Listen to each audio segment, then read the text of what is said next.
नागपुर के लकड़गंज इलाके से एक दिल दहला देने वाली खबर सामने आई है। यहाँ एक युवती ने अपने ही घर में फांसी लगाकर जीवन लीला समाप्त कर ली। शुरुआती जांच में यह मामला आत्महत्या का लग रहा था, लेकिन जब पुलिस ने युवती का मोबाइल खंगाला तो जो सच्चाई सामने आई उसने सबको हैरान कर दिया।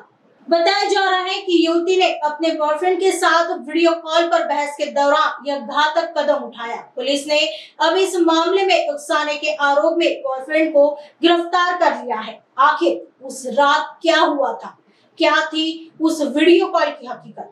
मिली जानकारी के अनुसार घटना 4 अप्रैल की रात करीब 3 बजे की है। लकड़गंज पुलिस को सूचना मिली कि एक युवती ने फांसी लगा ली है। उसे तुरंत अस्पताल ले जाया गया, जहां डॉक्टर ने उसे मृत घोषित कर दिया। पुलिस ने शुरुआत में एडीआर दर्ज कर जांच शुरू की। जांच के दौरान पुलिस के हाथ युवती का मोबाइल लगा, जो लॉक था। जब युवती के भाई ने फोन अनलॉक किया तो उसमें एक वीडियो कॉल रिकॉर्डिंग मिली। इस वीडियो में युवती अपने बॉयफ्रेंड राकेश बांदिले से बात कर रही थी। वीडियो में साफ दिख रहा है कि दोनों के बीच तीखी बहस हो रही है। आरोप है कि राकेश ने युवती के परिवार और पिता के बारे में अपशब्द कहे, जिससे आहत होकर युवती ने गुस्से में फोन काटा और यह खौफनाक कदम उठा लिया। पुलिस के अनुसार दोनों पिछले 3 से 4 साल से प्रेम संबंध में थे, लेकिन शादी और अन्य छोटी छोटी बातों को लेकर अक्सर उनके बीच विवाद होता था। पुलिस ने आरोपी राकेश बांदिले को आत्महत्या के लिए उकसाने के जुर्म में गिरफ्तार कर लिया है। पुलिस अब इस मामले की गहराई से जांच कर रही है और दोनों के मोबाइल फोन जब्त कर लिए गए हैं। इस घटना ने एक बार फिर रिश्तों में बढ़ते तनाव और आवेश में लिए गए फैसलों के गंभीर परिणामों पर सवाल खड़े कर दिए हैं।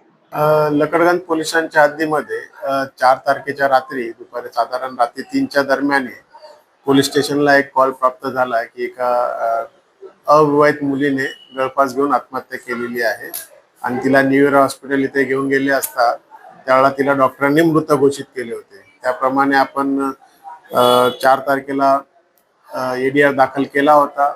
गळफास लावून केल्यावर त्या मुलगी अविवाहित होती। त्यावेळेला घटनास्थळावरती आम्हाला इतर कुठली गोष्ट मिळाली नव्हती, पण तिचे मोबाईल वगैरे आपण ताब्यात घेतले होते। त्यानंतर मोबाईलला लॉक असल्यामुळे ते ओपन करण्यात आले नव्हते।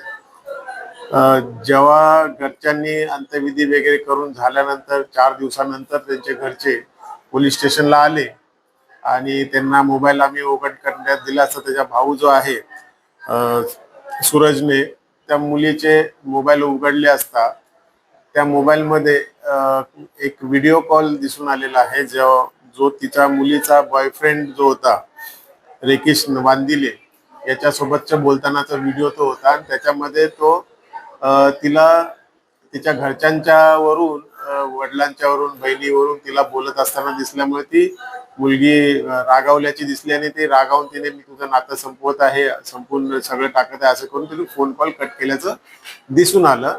त्यामुळे असं लक्षात आलं की त्या मुलाने तिचा जो बॉयफ्रेंड होता त्यानेच इन्स्टिगेट केल्यामुळे किंवा त्याने तिच्या घरच्यांना अभद्र बोलल्यामुळे तिने रागाच्या भरात हे कृत्य केले असल्याचे दिसून आल्याने आपण 11 तारखेला सदर मुलाच्या विरुद्ध आत्महत्येस प्रवृत्त केल्याबाबतचा गुन्हा दाखल केलेला आहे आणि गुन्हा दाखल करून सदर बॉयफ्रेंड राकेश बांदिले याला अटक करण्यात आलेली आहे। माननीय न्यायालयासमोर हजर करून 1 दिवसाची पोलीस कोठडी मिळालेली आहे।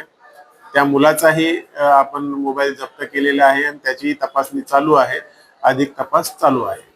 किती दिवसापासून यांचा हा प्रेम संबंध होता आणि काय मुख्य कारण होतं या मागचं जे तिला या पाऊल उचलावं लागलं काय सांगा? मागील घरच्यांच्या सांगण्यानुसार मागील 3 ते 4 वर्षापासून त्यांचे प्रेम संबंध चालू आहेत आणि त्यांच्यात वेळोवेळी वाद होत होते। लग्नावरून वाद होते किंवा त्याच्या नोकरीवरून वाद होत होते किंवा ही ड्रेसिंग सेन्स हिचा आहे त्याच्यावरून यांचे वाद होत असल्याबाबतचं तिच्या भावाने आम्हाला सांगितलेलं आहे आणि त्या दिवशी तिने जे केलेली आहे, जे कृत्य केलेलं आहे, गळफास लावून घेतलेला आहे, त्या दिवशी पण त्यांच्यामध्ये जोरदार वाद झाल्याचं त्या व्हिडिओवरून लक्षात येत आहे। अधिक त्यांच्यात कुठले वाद होते का किंवा इतर काही गोष्टी होत्या ज्याच्यामुळे घाबरून तिने काही आत्महत्या केली आहे का याचा तपास आता चालू आहे। सध्या सदर गुन्ह्याचा तपास माननीय डीसीपी माननीय एसीपी यांच्या मार्गदर्शनाखाली WPSI सोनम शिंदे करत आहेत।